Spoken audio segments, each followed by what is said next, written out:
As you see that the graph from the National Weather Service has gone up even more than before. They have a lighter purple color from 48 inches to 60 inches, and then they have a darker purple color from 60 to 72 inches. And if you look at the map, you will note that that area that is the main zone is in that lighter purple, which means they are expecting potentially more than 4 feet of snow between between tonight and early Sunday morning, and maybe even up to 5 feet of snow. And the rest of the county is still getting hit hard. The ski country will still probably receive up to 18 inches of snow. The rest of Erie County could receive 3 to 4 feet of snow. So this is a major event that's going to affect a significant portion of Erie County. One of the things that happened 8 years ago is it did not affect all of Erie County. There were parts of Erie County where there were no snow. This one is going to affect all of Erie County, but the main section of it is going to be in the Metro Buffalo region, with potentially, based on those numbers, maybe even up to 5 feet of snow between 7 p.m. tonight to 7 a.m. on Sunday, with the vast majority of that falling between 9 p.m. tonight and 7 p.m. on Saturday. So that's a lot of snow to fall basically in a 2-day period. Our Department of Public Works trucks are on the roads. We have trucks still plowing snow in the southern part of Erie County right now with our highway district in Concord and our highway district in Hamburg. We did see snow in parts of Erie County in the overnight hours that we didn't expect. We thought it was all going to be around the Erie County line where Chautauqua and Cattaraugus County are. Instead, it drifted up. That's why it's very important that people understand that maybe your area isn't receiving the worst part of the snow at any one point, but it could switch. The winds can switch. So areas like the town of Hamburg, the town of Orchard Park, Aurora, all received 5 to 7 inches of snow. Town of Holland got, I think, 10 inches of snow. We weren't expecting necessarily that much snow there, but we cleared it. So the snow plows are still on the road in southern Erie County plowing. They are on the northern parts of Erie County now, salting and doing what we can to pre-treat the roads. But when you have this much snow that's going to fall at this fast a rate, it's doubtful that the pre-treating the roads will keep it from being snow covered for that long. We do have a full complement of staff. We feel comfortable that we will be able to fulfill all of our plow duty. Remember, Erie County has 5 highway districts. There's 1,200 centerline miles of roads that Erie County government handles. This does not include the city of Buffalo. The vast majority of the city of Lackawanna or the city of Tonawanda, those are handled by the cities themselves. Erie County truthfully does not plow a single road in the city of Buffalo. We have been in contact with the city of Buffalo. They have received additional assistance from New York State, and if they do require additional assistance, they will contact us through our DLAN system, which hooks in directly to New York State's New York Response system, so that we all know exactly what the requests are.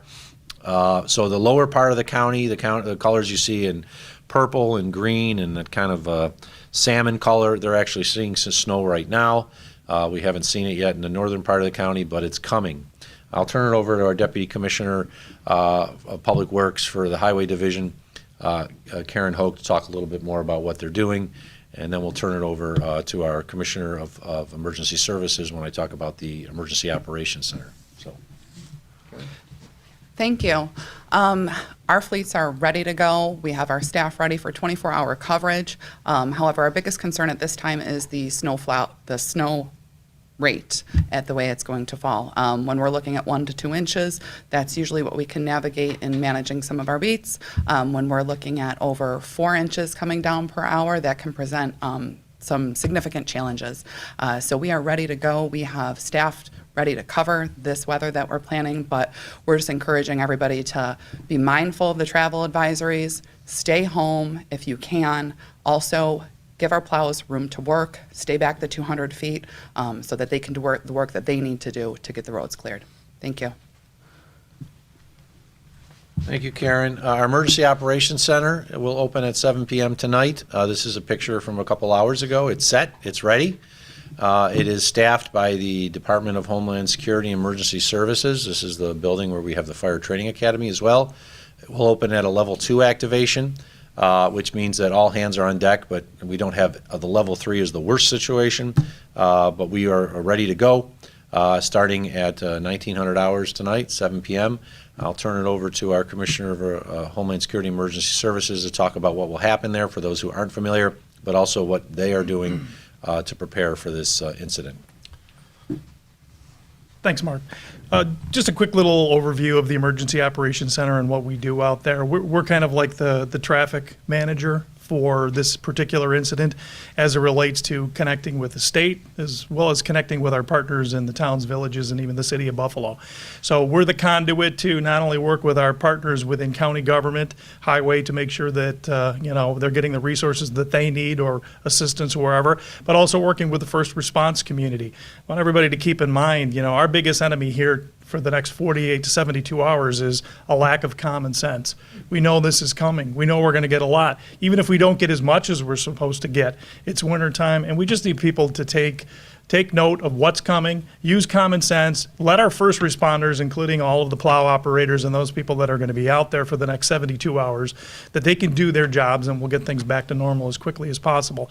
But our role with the Emergency Operations Center is to, if a community needs some extra assistance, or if the state is providing that, or the state has additional questions as well, to be that one-stop shopping to be able to connect those dots. So we're ready to go, but again, please, let's just use some common sense here and take a look at the map, or I don't really think you can reinforce much more than the amount of snow we're getting to say this is going to be a critical time. And the easier that it is for the county and the municipalities to get out there and do the road cleaning, and for first responders to be able to do what they need to do without the additional burden of going after people that are stranded. So common sense, that's my word for today. Thank you, Dan. And I want to thank, we're joined by Shannon Patterson from Deaf Access Services. Sorry for the delay. As you can imagine, they're running around with a lot of different events going on, so thank you for being here. Erie County offices are closed tomorrow. Only essential workers should report to work. As I've said before, if you don't know what your employee status, you are non-essential, because essential workers know their responsibility in these times. It's law enforcement, it's emergency services, it's public works, it's those that are needed to ensure the continuity of government. All other employees in county government should follow work-from-home protocol that we have established.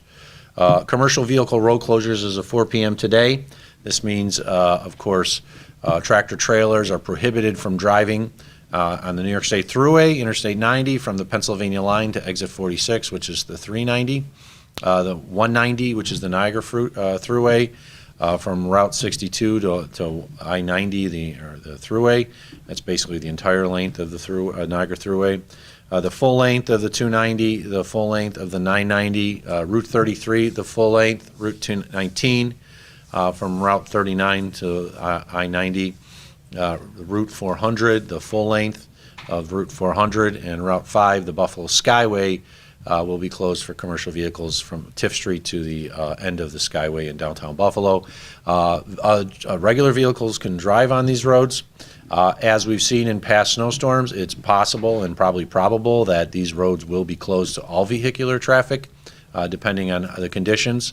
And I'm going to say right now, because I've had some people ask, why has not a driving ban not been put in place? Well, first off, it's too early to put a driving ban in place.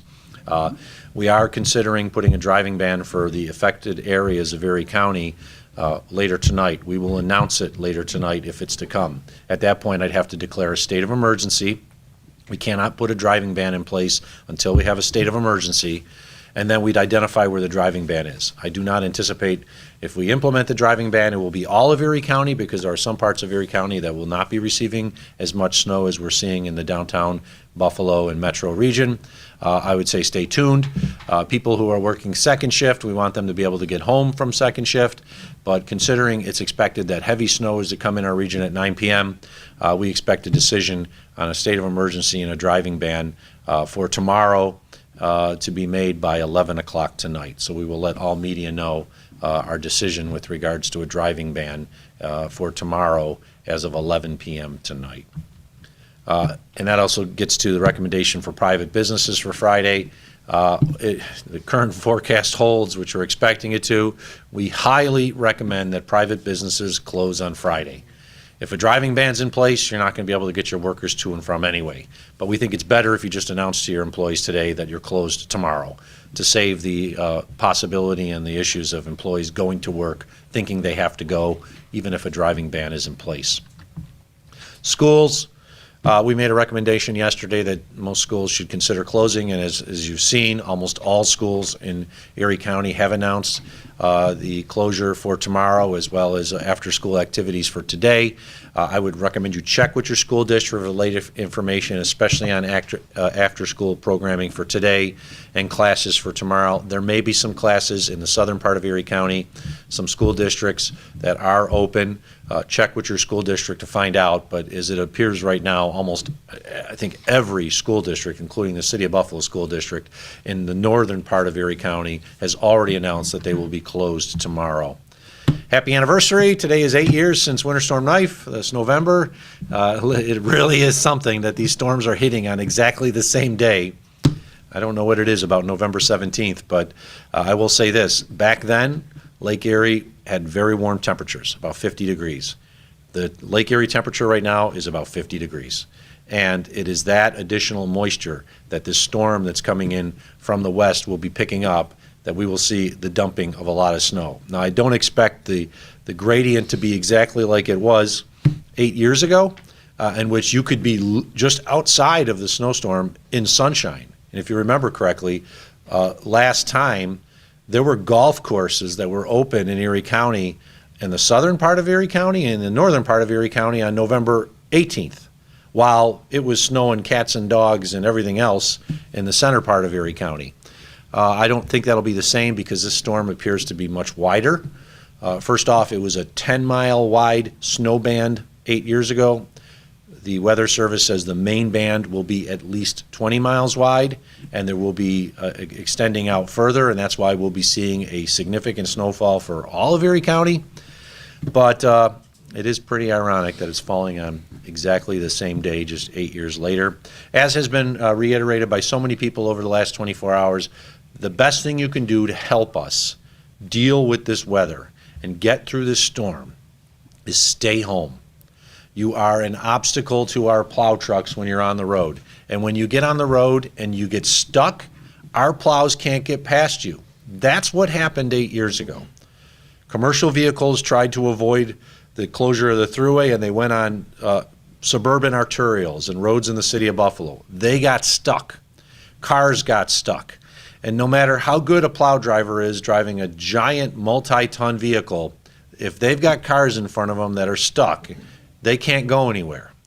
And then the snow piles up. And when we're talking about rates as much as what we're going to see over the next 36 hours, we need our roads to be clear of vehicles so that our plow drivers can get to work and clean the roads. This is going to be a multi-day event.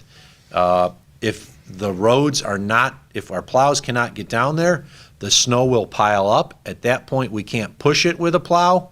The only thing we can do is come in with high lifts and pick it up and put it in trucks. And that means what could be a 2 or 3 day event at most could be a 5 or 6 day event because there's no way to get that much snow and push it out.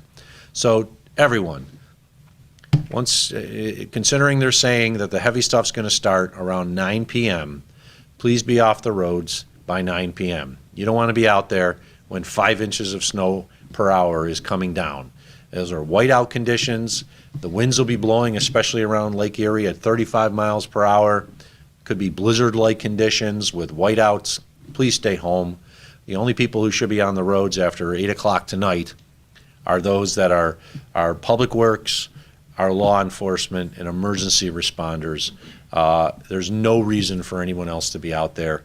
And we will, as I said, announce later tonight whether a driving ban will be put in effect for tomorrow. When I say tomorrow, I'm really talking around midnight. We want to be able to give those that are working second shift, 3 to 11, an opportunity to get home, even though they should know that if they can go home sooner, that's better off to go home sooner.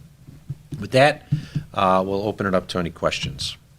Mark, I probably should have asked the governor this earlier, but it's a big shopping week. Thanksgiving, Black Friday. Are you worried about any supply chain issues in Erie County with the commercial driving ban right now? The question is, am I worried about supply chain issues with the commercial driving ban as it pertains to the upcoming week with Thanksgiving and Black Friday?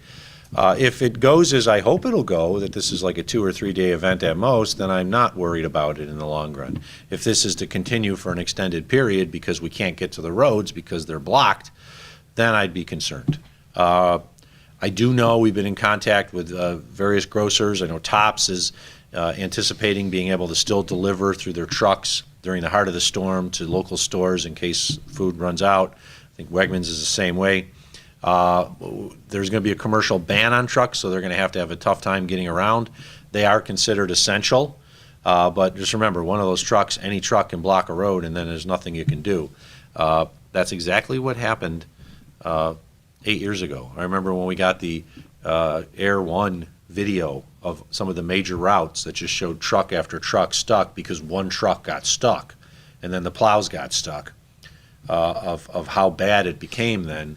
We're just asking everyone to stay off the roads. If there are problems in the supply chain, considering this is not supposed to be a 4 or 5 day storm, I think we'll be able to get through it in just a couple days and move on. If it goes on longer, our number one responsibility is the protection of human life, is to get those streets open, to get people who are at risk of injury or illness to a hospital or other facility, and we'll worry about supply chain issues if we have to later. Marley? One of the concerns that I'll go to you next, people Rob. are having is the potential of a Bills game here and the fact that it could take away needed resources to clear the area near the stadium when those snowplows or trucks should be deployed to other areas. Do you have a similar concern? I will say, I'll just leave it at this. I think that's going to be resolved fairly soon. A decision should be forthcoming from the Bills and the NFL as to the status of this football game, but I'll leave it up to them to announce it. Ron? Yeah, Commissioner Holt, maybe if you could just talk a little bit, I mean, as the county executive said here now, 4 to 5 inches per hour. How does that impact with plow crews? Would you have to at some point maybe pull them off the roads if it gets too high? That would depend on the visibility, but in Erie County and across municipalities, some of the plow beats can take between 4 and 8 hours to accomplish. Ours are usually between 4 and 6. Some municipalities have them between 8. So in doing the math, you might have somebody finishing their beat, coming back to it, and already seeing another foot of snow, which can add to some more complications. But as far as, pulling plows off the road, that'll really depend on the conditions and the visibility and what they're able to accomplish. Did that happen in 14, do you know, or I don't know? Yes, Too. it did.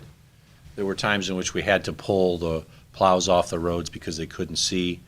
That's why I tell folks, if you're in one of those multi-ton vehicles and you have to leave the road because it's too dangerous, what do you think someone in a normal vehicle's in? I mean, they're putting themselves at risk. But yes, it did happen in 2014 when it got to 5 inches of snow per hour, which it did happen, especially during the first day of that storm. It was a decision that was made because the drivers were saying, I have no idea where I'm going. And so we just told them, get to the closest place that you can where you're in a parking lot or something, and because the number one responsibility is your safety. And we don't want to hear of any accidents. And there have been times in the past when a plow has driven off the road into a ditch just because they couldn't see where they were going. And then that plow is at risk for being hit by other vehicles as well as having potentially be rescued. So it's a possibility, and if it gets to that point, we always will put the safety and the lives of our staff be ahead of clearing a road, because if it's too dangerous for them to plow, we will tell them, park that plow. Yes. In terms of people who are planning to stay home, I imagine that a lot of people are probably hearing this and like, oh, I gotta go to the store now. But, for people with chronic illnesses, disabilities, families, what are some things they should absolutely have at home for this storm? If they're running the storm, trying to think of things, what are things people should have on hand? The question is, what should people have on hand, especially those who have chronic disabilities or other illnesses? First off, prescriptions. The number one thing is prescriptions. We are always concerned in these types of storms about those that are on dialysis, who may need dialysis every day. because then they should be talking to their dialysis provider about what can be done now to ensure that they get dialysis on Friday and Saturday if we can't get out to them. There were situations last time we were taking people out by sled. The sheriff's office, they were basically climbing over snowbanks and taking people out on sleds that needed to because of health issues back in 2014.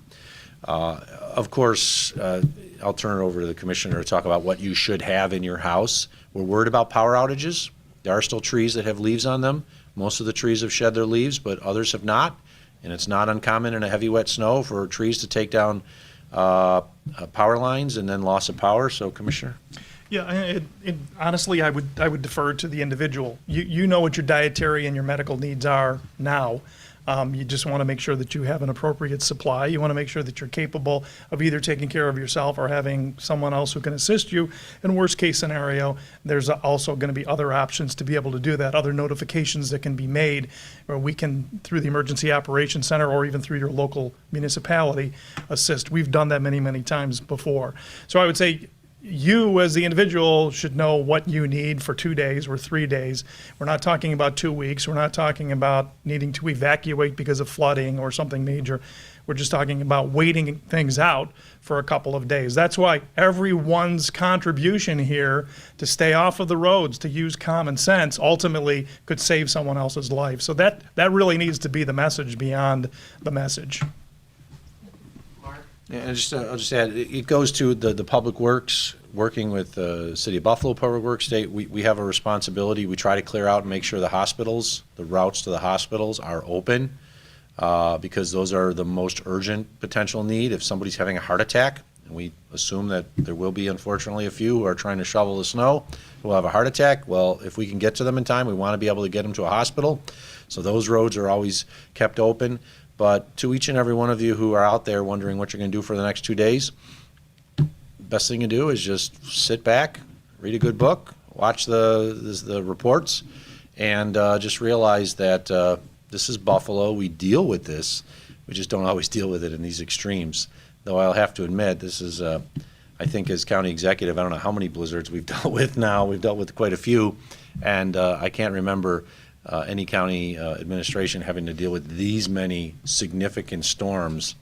We talk about the blizzard of 77, we talk about the storm in 2014, now we're probably going to talk about the storm in 2022, and we'll be looking back on it, maybe not fondly, but we're looking back on it in the future. Ryan? Mark, there's at least a cross-section of Western New York that seems to be taking umbrage with the tone of elected leaders' messaging, that they feel like they're being pre-scolded before the storm has even hit. What do you say to those people? The question was, some people are taking umbrage to being scolded before the storm has even hit. Well, we're just using this, the messages we're saying are based on past experience. There are people who died in the 2014 storm who should not have died.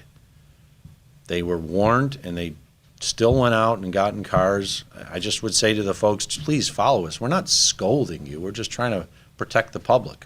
And we saw what happened in 2014. We saw that the vehicles on the roads got stuck, and there's a lot of those vehicles that should not have been on the roads.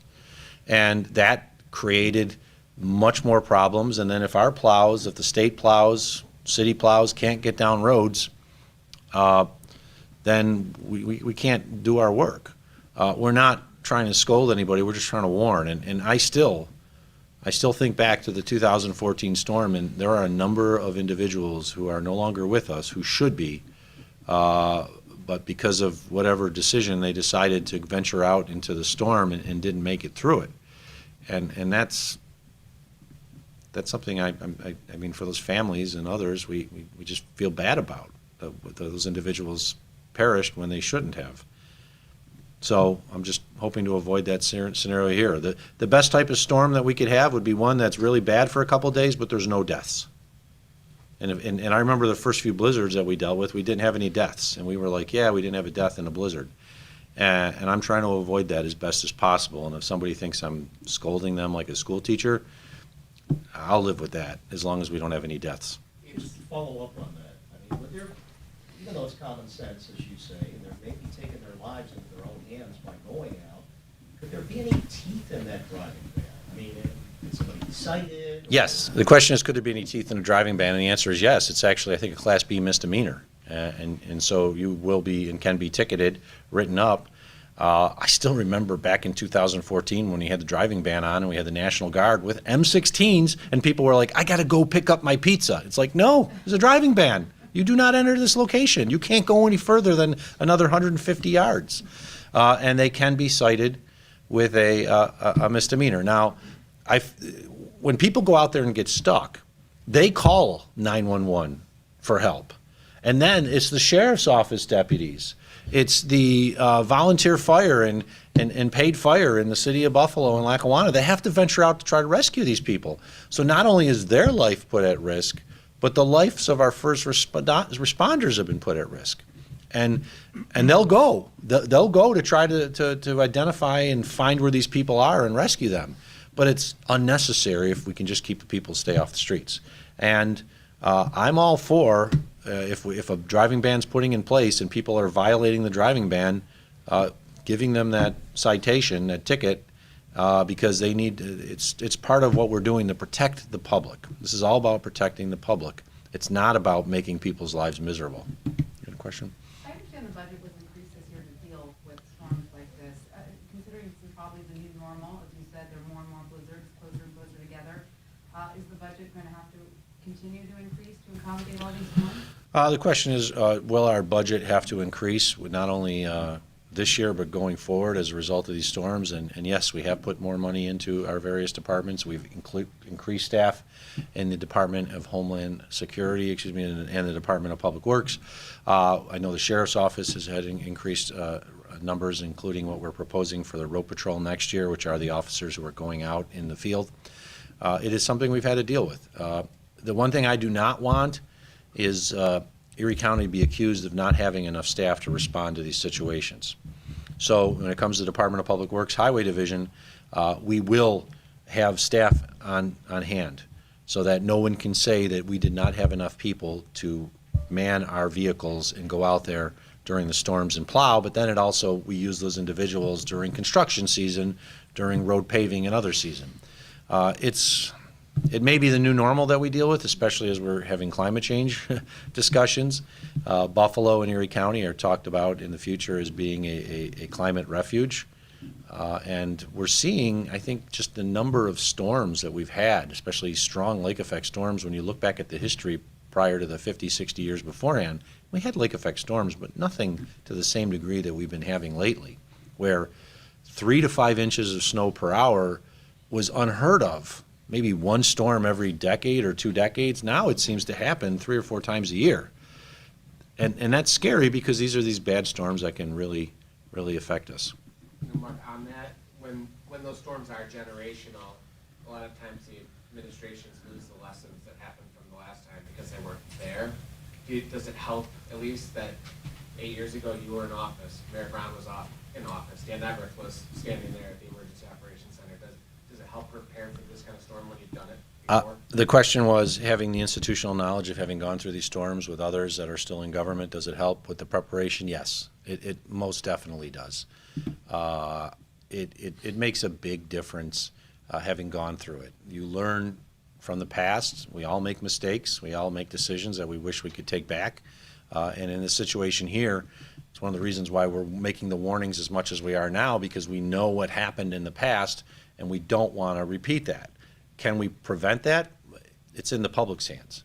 But you do learn, and hopefully, I don't know if you have anything else to add, is you just learn and hopefully you respond to it better. That's the goal.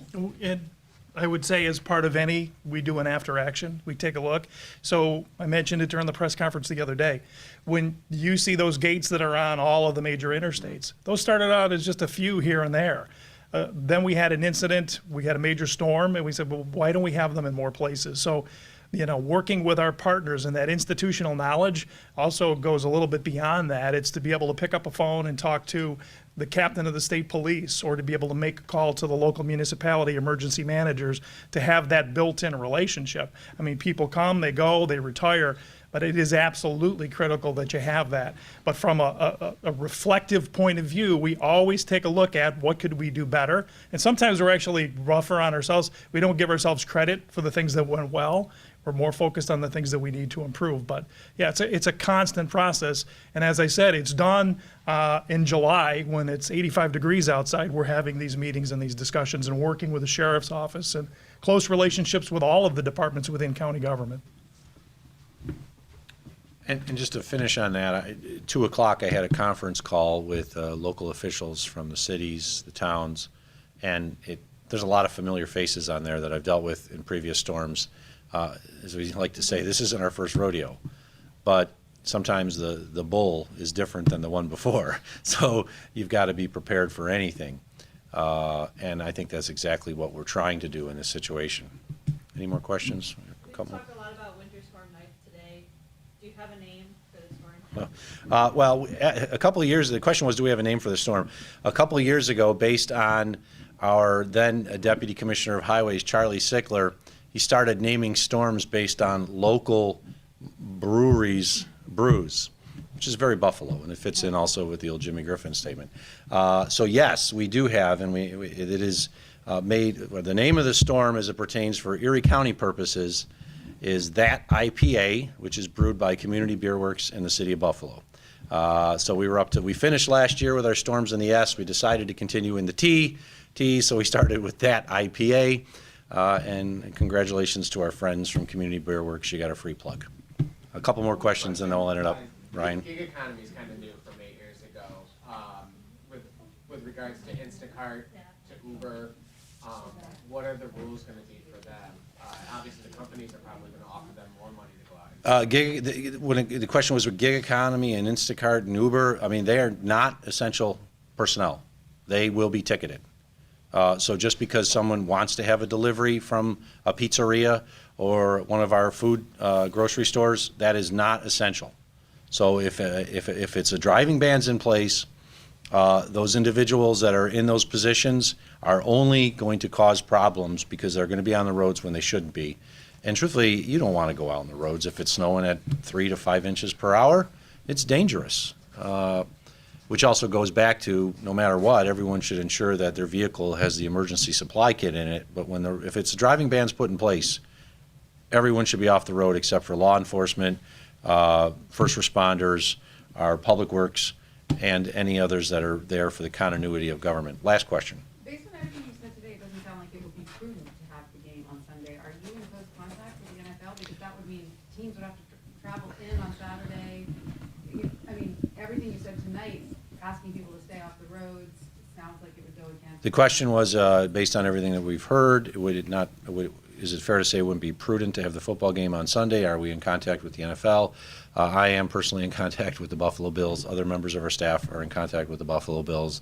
We are giving them updates. They're giving us updates, and I do feel confident that you'll hear something from the NFL and the Bills soon about the game. All right, thanks everyone. We'll be at the Emergency Operations Center. It'll be open, effective as of 7 p.m. today. Media, of course, is welcome to be there. We will have future media briefings at the Emergency Operations Center. We will be going to a skeletal staff at the Rath Building in the county complex in downtown Buffalo because we just need to have a few people here associated with ensuring the continuity of government, and the rest of our operations will be out of the Operations Center in Cheektowaga effective 7 p.m. Thanks. Be safe and well. Streaming those updates? Yes, we will be streaming. The question was, will we be streaming updates? Yes, we will be streaming updates. The Operations Center is open only to certain personnel, but regular members of the media, official members of the media are welcome. We have a special media room for them if you should go there. Thanks, everyone. Be safe and well, and truthfully, be safe. Cars there, along with other county leaders, updating us as we are a few hours out from when these lake effect bans are really going to start to hit the metro area. The